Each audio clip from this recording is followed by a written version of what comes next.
अस्सलाम वालेकुम friends and welcome back to my channel. तो आज बहुत दिनों बाद मैं अपनी वॉइस ओवर के साथ वीडियो शेयर कर रही हूँ। सऊदी अरबिया में विंटर से स्टार्ट हो गई है, तो सोचा कि मॉर्निंग टू नाइट रूटीन मैं शेयर करती हूँ आपके साथ इस विंटर की। क्योंकि अभी शुरुआती दिन है तो इतनी ज़्यादा ठंड नहीं है, सिर्फ सुबह होती है और शाम के टाइम होती है। बीच में जो है मतलब दिन में जो है वो गर्मी रहती है। इस टाइम 5:30 बज रहे हैं सुबह के। बच्चों की स्कूल की बस आ गई है। आप देखिए अंधेरा हो रहा है, अदरवाइज़ कुछ दिनों पहले मैंने आपको दिखाया था तो अच्छा खासा दिन निकला हुआ था। लेकिन अब हल्का-हल्का अंधेरा रहता है और आने वाले दिनों में तो खूब अंधेरा हुआ करेगा। ऐसा लगेगा कि रात में ही बच्चे स्कूल जा रहे हैं। क्योंकि यहाँ पे अर्ली मॉर्निंग बच्चे स्कूल जाते हैं, 5:30 तक निकल जाते हैं घर से। 7 ओ क्लॉक का इनका स्कूल है तो 1 घंटा लगता है स्कूल पहुँचने में। तो यहाँ पर मैं बच्चों को सी ऑफ करके आ गई घर पर। यासिर उठ गया था तो फिर उसे मैंने कुछ खाने को दिया, फिर मैं लग गई अपने कामों पे।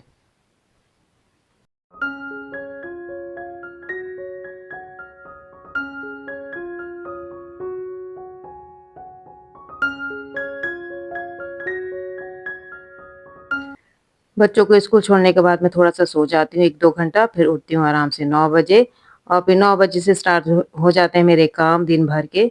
तो यासिर मेरे साथ होता है, रिदा का अपने रूम में बैठ के पढ़ती रहती है। तो कभी-कभार मैं रिदा के हवाले कर देती हूँ जब मुझे ज़रूरी काम करना होता है, तो यहाँ पर मैं बस ब्रश उठा के इसका रख रही हूँ। छोटे-मोटे सारे काम कर रही हूँ, जो बिखरी हुई चीज़ें होती हैं उसको समेट रही हूँ। क्योंकि सबसे इम्पोर्टेंट काम यही होता है कि झटपट झाड़ू-पोछा तो मैं बाद में करती हूँ, पहले जो ऊपर के काम होते हैं, जो फैला हुआ होता है उसे क्लीन करती हूँ।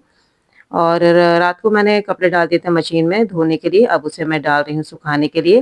पहले तो मैं बाहर रखती थी ये सुखाने वाला रैक, लेकिन अब मैं अंदर रखती हूँ क्योंकि बाहर अब बिल्लियाँ आने लगी हैं, तो वो इसको चढ़ के गिरा देती हैं, कपड़े भी गंदे हो जाते हैं, तो अब मैं अंदर रखती हूँ। अंदर भी 1-2 दिन लगते हैं सूखने में, आराम से सूख जाते हैं, कोई मसला नहीं है, तो मैं अंदर ही रखती हूँ इसे, यहाँ पर इसी स्पेस में मैं रख देती हूँ। तो यहाँ पे मैं डाल रही हूँ कपड़े, अब जो बाकी धोने के कपड़े हैं वो बाद में डाल दूँगी और आ गई हूँ मैं किचन में। ये देखिए किचन का हाल, रात को बर्तन नहीं धोए थे क्योंकि थोड़ी-सी थकान हो रही थी, सोचा कि सुबह धोऊँगी, तो ये अब मुझे सब धोने हैं।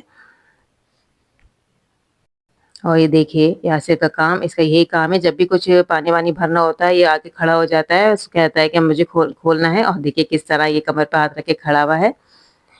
तो ये छोटे-मोटे काम मैं इससे करवाती रहती हूँ, जो इसके करने गए थोड़े से मज़ा भी आता है और मेरा काम भी हो जाता है।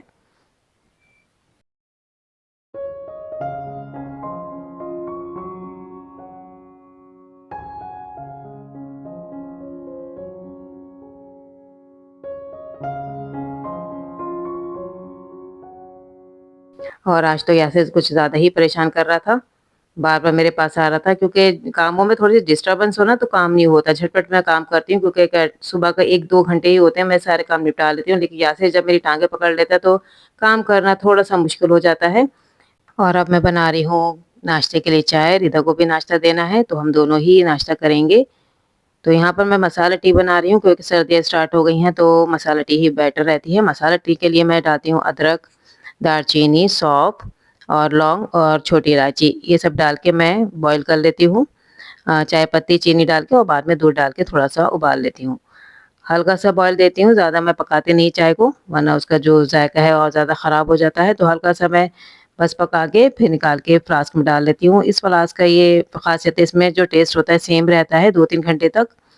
और ये टाइम हो रहा है 10 बजे, अब मैं 10 बजे थोड़ा-सा बाहर निकली थी तो देखा कि अच्छा ख़ासा दिन निकल आया था लेकिन धूप अभी भी नहीं थी, थोड़ा इस तरह का था। ये देखिए व्यू तो काफ़ी अच्छा लग रहा था, ठंडी-ठंडी हवा चल रही थी। विंटर काफ़ी अच्छा रहता है क्योंकि ऑलमोस्ट मैंने गर्मी ही देखी है 6 महीने यहाँ पे, अब थोड़ी-सी विंटर देख रही हूँ तो अच्छा लग रहा है। और आज मैं अपने ब्रेकफ़ास्ट के लिए बना रही हूँ स्प्राउटेड चना चाट। स्प्राउट करके रख लिए थे मैंने चना नाइट नाइट में ही और अब मैं इसे हल्का-सा बॉयल कर लूँगी। अच्छा, और बॉयल करने के बाद इसमें वेजिटेबल डालूँगी, कटी हुई प्याज़, क्यूकम्बर, कैरट और टमाटो। अपनी मर्ज़ी से कोई भी आप सब्जियाँ काट के डाल सकते हैं और मसाले डालूँगी, ज़ीरा पाउडर, काली मिर्च का पाउडर, काला नमक और ये 2-4 चीज़ें डाल के मतलब मसाले डाल के रेडी है चना चाट। इस तरह की मैं चीज़ें हेल्दी बनाती रहती हूँ। अगर घर में हो तो ज़रूर मैं हेल्दी खाती हूँ, अदरवाइज़ तो ब्रेड बटर ही खाती हूँ जब कुछ नहीं सूझता। और इसमें डाल दी मैंने ग्रीन चटनी, थोड़ा-सा ऑलिव ऑयल डाला है और बन गया ये चना चाट। यही मैं रीता को भी दूँगी और मैं भी यही खाऊँगी।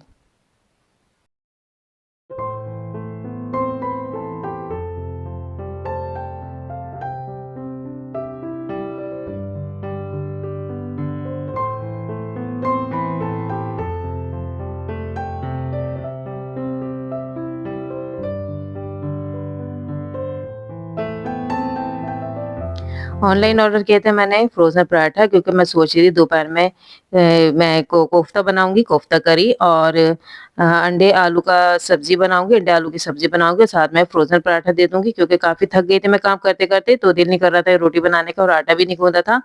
तो सोचा फ्रोज़न पराठे मँगा के रख लिए जाएँ और काफ़ी सही रहते हैं ये, बच्चे बड़े शौक से खाते हैं। तो जब दिल नहीं करता रोटी बनाने का, या आटा नहीं होता गूँधा हुआ, तो मैं इस तरह के फ्रोज़न पराठों के साथ चीज़ें दे देती हूँ। ये जो पराठे हैं, ये बड़े ही अच्छे होते हैं और कुछ करना भी नहीं होता, बस इनको सेंकना होता है हल्की आँच पे, आप तवे पे डाल के दोनों तरफ से अच्छे से सेंक लीजिए, रेडी है फ्रोज़न पराठा। अलग से ऑयल या घी लगाने की भी ज़रूरत नहीं होती। तो यहाँ पर मैंने दोपहर में लंच के लिए बनाए थे कोफ्ते, लेकिन जब रेडी हो गया तो मैंने चखा तो नमक काफ़ी तेज़ हो गया था। फिर मुझे एक टोटका समझ में आया कि आटा हल्का-सा गूँध के, फिर मुझे मजबूरन आटा गूँधना पड़ा इसका नमक को हल्का करने के लिए। थोड़ा-सा आटा गूँध के मैंने इसमें डाल दिया था, 5 मिनट के लिए ढक दिया था लो फ्लेम पर और उसके बाद जब मैंने उसको निकाला आटे को और चेक किया नमक, तो बिल्कुल मुनासिब था, हल्का हो गया था। तो ये टोटका बड़ा कामगार है, आप ज़रूर ट्राई कीजिएगा। अगर नमक ज़्यादा हो जाता है सालन में, स्पेशली जो ग्रेवी वाले सालन होता है, तो उसमें ये आटा गूँथ के डाल दीजिएगा और 5 मिनट के लिए छोड़ दिएगा। सब नमक ये खींच लेता है आटा, और अगर आटा ना हो तो आप आलू भी डाल सकते हैं, आलू भी नमक खींच लेता है।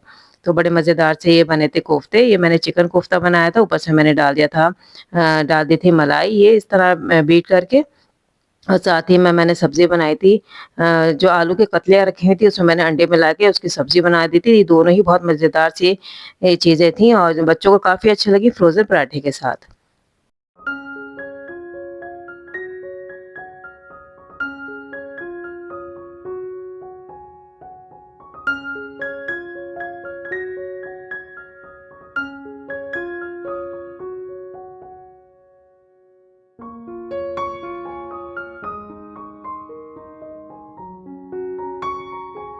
और अब मैं शाम का रूटीन बताती हूँ। शाम में बच्चों को भूख लग रही थी, तो उनके लिए मैंने झटपट से पॉपकॉर्न बनाए।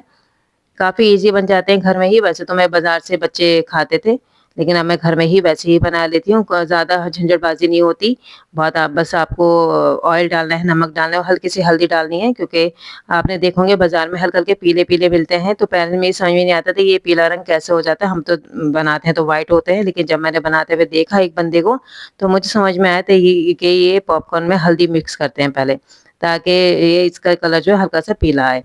तो मैंने भी वैसे किया, तो वैसे ही यकीन मानिए वैसा ही टेस्ट आया जैसे बाज़ार में मिलता है, हल्का-सा मैंने बटर डाल दिया था, बटर से और अच्छा टेस्ट आ गया था।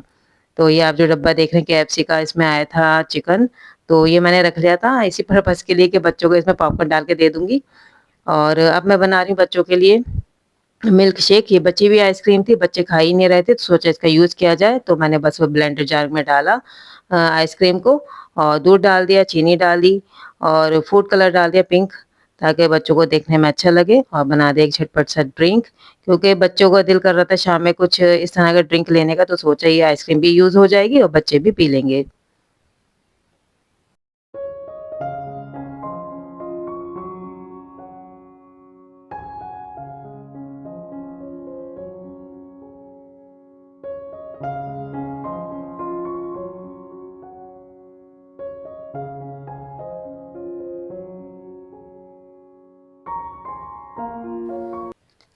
ग्लासेस को मैंने इस तरह का चॉकलेट सिरप डाल के थोड़ा-सा डेकोरेट कर लिया था, ताकि दिखने में भी अच्छा लगे और इसमें डाल दिया मैंने फिर ये आइसक्रीम वाला शेक, ऊपर से मैंने व्हिप्ड क्रीम डाल दी थी, मेरे पास रखी रहती है बॉटल में। तो वैसे तो ये ऑप्शनल है, लेकिन अनाया ने आइडिया दिया, छोटी बेटी जो है मेरी, कि मम्मा व्हिप्ड क्रीम डालिए बहुत मज़े का लगेगा, तो मैंने उसके ही कहने पे इसमें व्हिप्ड क्रीम डाल दी थी।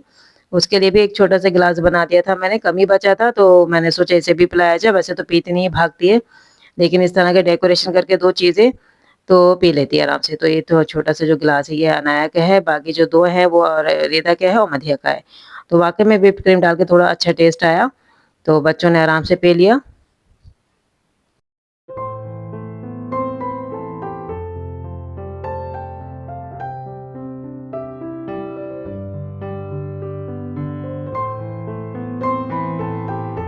और मैंने अपनी शाम की चाय के साथ लिए ये भुने हुए चने, क्योंकि अभी मैं थोड़ा-सा डाइट पर हूँ, ज़्यादा मैं हेवी चीज़ें नहीं लेती। तो इस तरह के मैं जब भूख लगती है तो रोस्टेड चने ले लेती हूँ चाय के साथ। और अब मैं थोड़ा-सा ये आ गई किचन में, थोड़ा मेरे पास टाइम था तो मैं इस तरह के डीआईवाई कर देती हूँ। तो मेरे पास ये ग्लास के जार पड़े हुए थे, तो इसमें सोचा मैं थोड़ा-सा डेकोरेट करती हूँ। तो इस तरह के स्टिकर्स थे मेरे पास, अनाया के पास रखे थे, तो मैंने सोचा इससे ही डेकोरेट किया जाए। तो बीच-बीच में मैंने इस तरह के स्टिकर इस पे चिपका दिए थे और इसका जो ढक्कन था, ऊपर का जो कैप था, उसे मैंने गोल्डन कलर स्प्रे से स्प्रे कर लिया था। एक पे तो गोल्डन था ही, दूसरा ब्लू कलर का था, तो मैंने सोचा इसे भी गोल्डन कर लूँ। लेकिन कलर करने के बाद दोनों एक जैसे ही लग रहे थे। मैंने सोचा इसमें ड्राई फ्रूट्स रखे जाएँ, तो एक में मैंने रख दिए थे बादाम, दूसरे में मैंने काजू और वॉलनट वगैरह रख दिए थे और ये मैंने डाइनिंग टेबल पे रखा कि बच्चे आते-जाते खा लेंगे और हस्बैंड भी कह रहे थे कि डाइनिंग टेबल पे आप ड्राई फ्रूट्स रख दिया करो, ताकि जब भी दिल करे या फिर देखा जाए तो खा लिया जाए, वरना तो अदरवाइज़ किचन में आना बड़ा मुश्किल होता है इन लोगों का। तो मैं डाइनिंग टेबल पे इसी तरह की चीज़ें रख देती हूँ। तो ये मेरा एक छोटा-सा डीआईवाय था झटपट बनने वाला। अगर आपको अच्छा लगे तो प्लीज़ इस वीडियो को लाइक ज़रूर कीजिएगा। और एक ट्रे मैंने ली थी छोटी-सी वुडन, इसको मैंने थोड़ा-सा कवर कर लिया है। तो ये मेरा डीआईवाय जार्स रेडी हैं। और बस यहीं तक का मेरा वीडियो। मिलती हूँ नेक्स्ट टाइम। अल्लाह हाफ़िज़ एंड सी यू सून।